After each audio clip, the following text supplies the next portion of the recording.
నమస్తే, welcome to one TV special focus. దేవాలయాలు మనిషికి ప్రతిరూపాలు. మనిషిలోని వివిధ భాగాలకు అనుగుణంగానే దేవాలయం నిర్మితమై ఉంటుంది.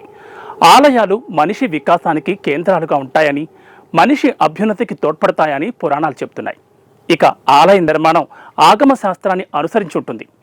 దేశంలోని ఆలయాలను 3 పద్ధతుల్లో నిర్మిస్తూ ఉంటారు.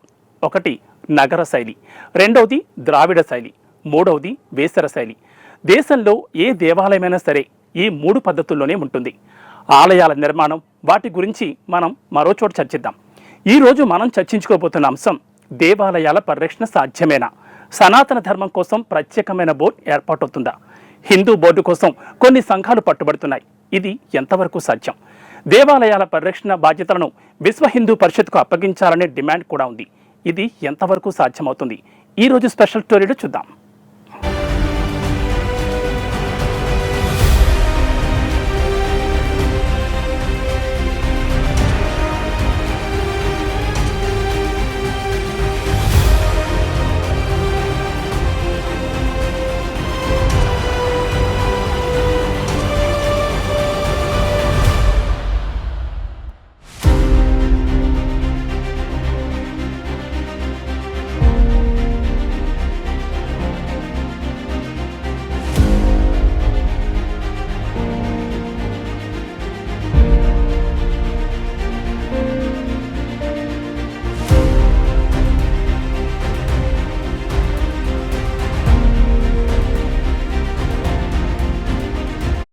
ఆర్యుల రాక ముందు నుంచే దేశంలో దేవాలయాలు ఉన్నట్టుగా చరిత్రను బట్టి తెలుస్తుంది. అయితే వేదకాలంలో ఇప్పుడున్నట్టుగా గోపురాలు పెద్ద ప్రకారాలతో కాకుండా ఆనాటి పరిస్థితులకు అనుగుణంగా చిన్న చిన్న కుటీరాల్లో మూర్తులను, వడదేవతలను ప్రతిష్ఠించి ప్రత్యేకంగా పూజలు చేసేవారు. ఆ రోజుల్లో ఎక్కువ మంది అటవీ ప్రాంతాల్లోనే నివసించేవారు కాబట్టి అక్కడి ప్రకృతిని ఎక్కువగా ఆరాధించేవారు. కాలక్రమేణా పట్టణాల ఏర్పాటు జరిగింది. అప్పటి నుంచే ప్రకృతికి బయట జనావాసాల్లో ప్రత్యేక మందిరాలు ఏర్పాటు చేసినట్టుగా చరిత్రను పరిశీలిస్తే అర్థమవుతుంది. దేశంలో 1వ శతాబ్దం నుంచే దేశంలో పెద్ద ఆలయాల నిర్మాణాలు జరుగుతూ వచ్చాయి. అంటే సుమారు 2000 సంవత్సరాల క్రితం నుంచే ఆలయాలు ఉన్నాయి. వీటిని ఆనాటి రాజులు, పోషకులు, పరిపాలకులు రక్షిస్తూ వచ్చారు. మధ్యయుగ ప్రారంభం వరకు హిందూ ధర్మం, హిందూ సమాజం, సనాతన ధర్మం ఓ వెలుగు వెలిగింది. దేశీయంగా ఉండే రాజులు, రాజ్యాల మధ్య యుద్ధాలు జరిగినా దేవాలయాలను కొల్లగొట్టడం, వాటిని ధ్వంసం చేసినట్టుగా లేదు. ఎప్పుడైతే మధ్యయుగం ప్రారంభమైందో, అంటే విదేశీయుల దండయాత్రలు ప్రారంభమయ్యాయో అప్పటి నుంచే మన దేశంలో సంస్కృతి, ఆలయాల ధ్వంసం జరగడం మొదలైంది.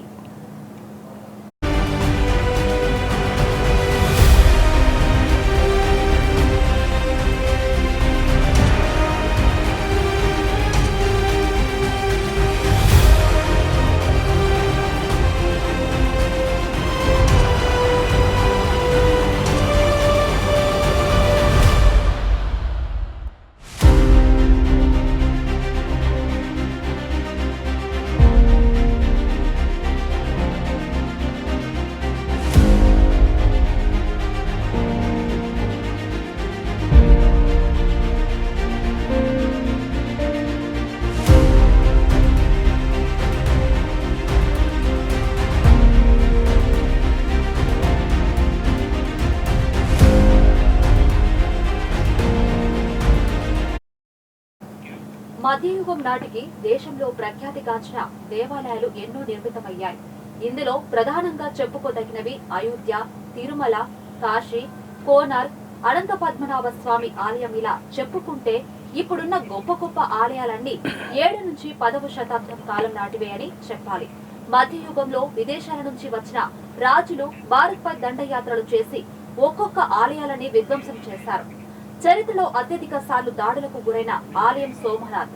ఆలయంలోని సొత్తును దోచుకునేందుకు అప్పటి విదేశీయులు దాదాపు 20 సార్లు దండయాత్రలు జరిగాయి. ఒడిశాలోని కోనార్క్ దేవాలయంపై, అయోధ్యలోని రామాలయంపై కూడా పెద్ద ఎత్తున దాడులు జరిగాయి. దేవాలయాలను పరిరక్షించుకునేందుకు ఆ కాలంలోనే ప్రయత్నాలు జరిగాయి. కానీ బలమైన రాచరిక వ్యవస్థ విదేశీ రాజుల ఏలుబడిలో మగ్గుతుండటంతో ఆ ప్రయత్నాలకు గండిపడింది. ఎక్కడికక్కడ ఆలయ వ్యవస్థ చిన్న భిన్నమైంది. మానవ రక్షణ లేకున్నా కొన్ని ఆలయాలు స్వయం రక్షణతో నిలబడుతూ వచ్చాయి. ఇలా నిలబడిన వాటిల్లో ప్రధానంగా చెప్పుకోవాల్సింది కాశీ గురించే. మొఘలుల కాలంలో కాశీలో జరిగిన దాడుల గురించి ఎంత చెప్పుకున్నా తక్కువే. కాశీ ఆలయాన్ని రక్షించుకోవడం కోసమే అఘోరాలు ఉద్భవించారు అంటే ఆ రోజు ఎలా ఉన్నాయో అర్థం చేసుకోవచ్చు. దక్షిణాదితో పోలిస్తే ఉత్తరాదితోనే ఈ విధ్వంసం అధికం.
బ్రిటిష్ పరిపాలన కాలంలో కొంత మార్పులు చోటు చేసుకున్నాయి. బ్రిటిషర్లు వ్యాపారం కోణంలోనే దృష్టి సారించారు. ఆలయాలను ధ్వంసం చేయడం కంటే వాటిపై ఆధిపత్యం చలాయించడం వలన ఆదాయం వస్తుంది అనే కోణంలోనే ఆలోచించి ఆలయాలను కొంతమేర పరిరక్షించారు.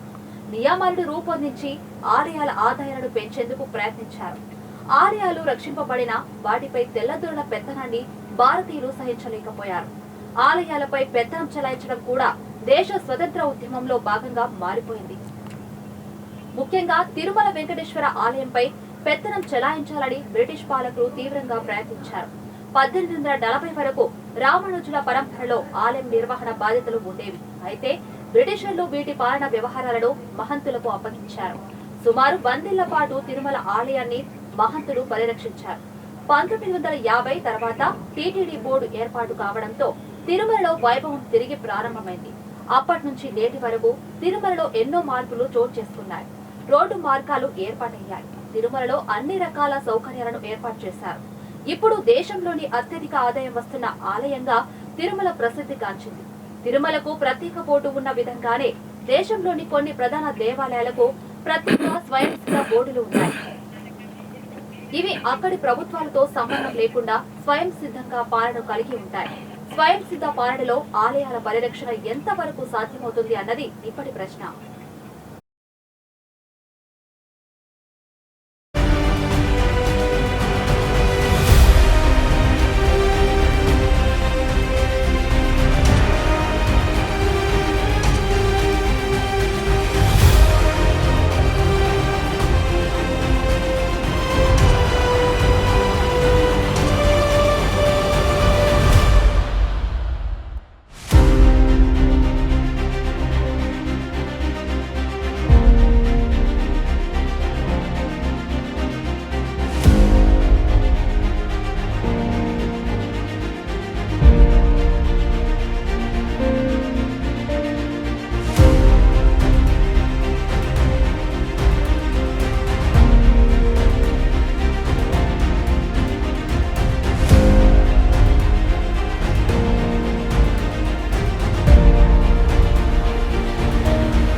దేవాలయాలను పరిరక్షించుకోవాలంటే ఇండివిజువల్ బాడీతో పాటుగా అన్ని దేవాలయాలకు కలిపి ఒక బోర్డుని ఏర్పాటు చేయాలని AP deputy CM Pawan Kalyan విజయవాడలోని కనకదుర్గ దేవాలయం సంప్రోక్షణ సమయంలో పేర్కొన్నారు.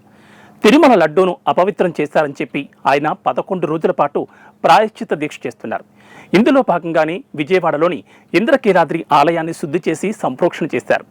దేశంలో ఆలయాలన్నింటికీ ఒక్క తాటిపైకి తీసుకురావాలని, సనాతన ధర్మాన్ని పునరుజ్జీవింపజేయాలని పవన్ కళ్యాణ్ చెప్పుకొచ్చారు. మనువు కాలం నుంచి సనాతన ధర్మం దేశంలో ఉంది. అయితే మధ్యలో కొన్ని కారణాల వలన ఈ ధర్మం తన ధర్మాన్ని నిర్వర్తించలేకపోయింది. ఆనాటి సనాతన ధర్మం ఇప్పుడు ఆచరించడానికి సాధ్యమేనా అంటే కష్టమే. ఇప్పుడున్న పరిస్థితులు, ఇప్పుడున్న ఆధునిక టెక్నాలజీ, ఉరుకులు పరుగుల జీవితంలో ఆనాటి సనాతన ధర్మాన్ని, ఆనాటి ఆచార వ్యవహారాలను పాటించడం కష్టమే. కానీ అందులో ఆచరింపదగిన వాటిని తప్పకుండా ఆచరించి తీరాలి అన్నది పండితులు స్పష్టం చేస్తున్నారు. ఇందులో ప్రధానమైనవి ప్రతిరోజు ఆలయాలను సందర్శించడం, వాటి రక్షణ బాధ్యతలను అందరూ తీసుకోవడం, ఉత్సవాలను, ఊరేగింపులను ఘనంగా నిర్వహించడం, ఎవరు ఏం చెయ్యాలో వాటిని తప్పకుండా నిర్వహించాలి. అప్పుడే ధర్మం నిలబడుతుంది. ధర్మాన్ని నిలబెట్టేందుకు ఒక సంస్థ ఉండాలి. అది సనాతన ధర్మం బోర్డు అంటారు పవన్ కళ్యాణ్. బీజేపీ ఎంపీ ధీరేంద్ర శాస్త్రి కూడా పవన్కు మద్దతు తెలిపారు. మసీదుల పరిరక్షణ, వాటి బాధ్యతలు నిర్వహించేందుకు వక్ఫ్ బోర్డు ఉన్నట్టుగానే హిందూ దేవాలయాలను పరిరక్షించేందుకు, వాటి బాగోగులు నిర్వహించేందుకు హిందూ సనాతన బోర్డు ఎందుకు ఉండకూడదని ప్రశ్నిస్తున్నారు. సనాతన బోర్డుని ఏర్పాటు చేసి తీరాలను ఆయన డిమాండ్ చేశారు.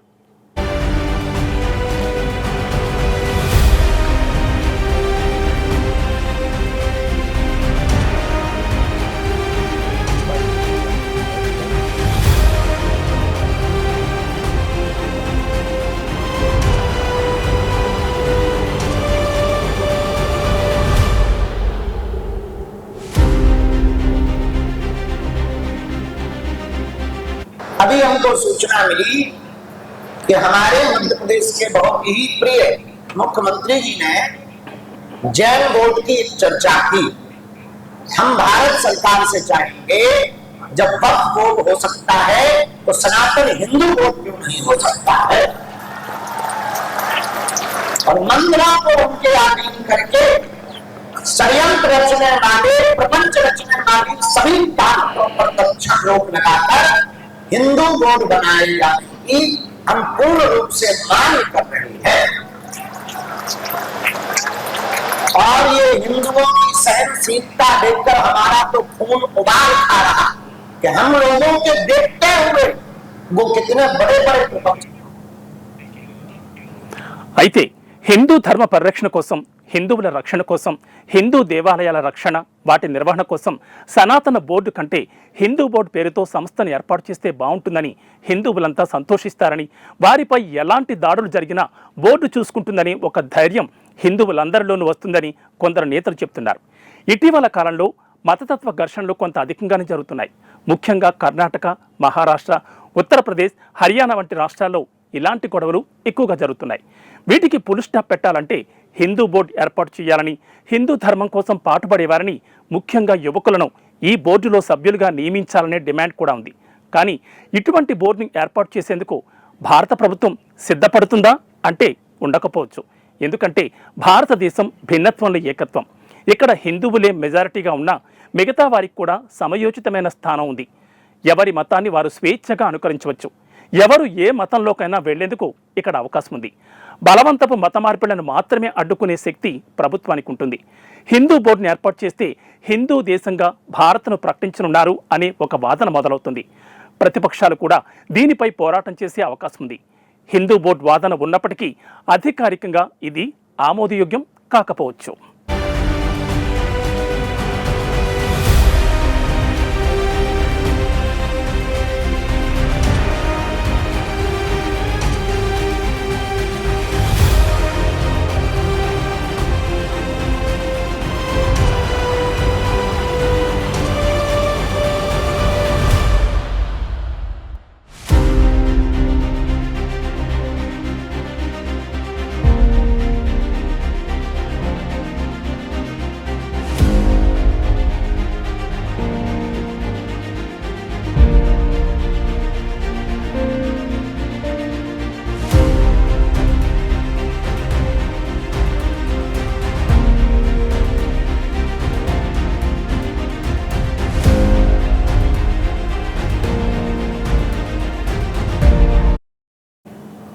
అయోధ్య రామాలయం ఏర్పాటు విషయంలో పోరాటం చేసిన సంస్థల్లో విశ్వ హిందూ పరిషత్ కూడా ఒకటి.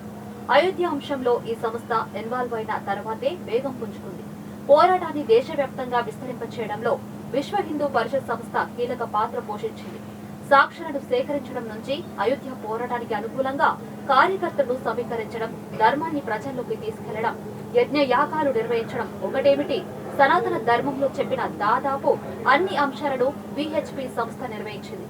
ధార్మిక సంస్థగా ఆవిర్భవించిన తనదైన శైలిలో పోరాటం చేసి దేవాలయాల రక్షణ కల్పించాలంటే విహెచ్పికే సాధ్యమనేలా పోరాటాలు చేసింది. ఇప్పుడు ఈ సంస్థ కూడా ఆలయాల విషయంలో కొన్ని డిమాండ్లు చేస్తుంది. అందులో ప్రధానమైన డిమాండ్ దేవాలయాల పరిరక్షణ బాధ్యతలు విహెచ్పికి ఇవ్వాలి. దేశంలో సుమారు 6 లక్షలకు పైగా ఆలయాలు ఉన్నాయి. 2022 వరకు అధికారికంగా లెక్క వేసినవి మాత్రమే. అనాధికారికంగా గ్రామాల్లో మరో 20 నుంచి 30 వేల వరకు ఆలయాలు ఉండొచ్చు. వీటన్నిటినీ ఒకతాటిపైకి తెచ్చి వారి రక్షణ, పరిరక్షణ బాధ్యతలను విశ్వ హిందూ పరిషత్కు అప్పగించాలి అన్నది విహెచ్పి డిమాండ్. ఇలా అప్పగిస్తే అన్యమతస్థులు ఆలయాల జోలికి రాకుండా చూసుకుంటామని, వాటి నిర్వహణకు ఎలాంటి ఇబ్బందులు రానివ్వబోమని చెబుతున్నారు. ఆలయ కమిటీలు దీనికి ఒప్పుకుంటాయా? సనాతన బోర్డు స్థానంలో తమకే అన్ని ఆలయాల బాధ్యతలు అప్పగించాలని విహెచ్పి చేస్తున్న డిమాండ్ ఎంతవరకు కరెక్ట్ అన్నది తేలాల్సిన అంశం. దేశంలో దేవాలయాల పరిరక్షణ బాధ్యతే ప్రస్తుతం హాట్ టాపిక్ గా మారడంతో కేంద్ర ప్రభుత్వం ఈ విషయంలో ఎలాంటి నిర్ణయం తీసుకుంటుందో చూడాలి.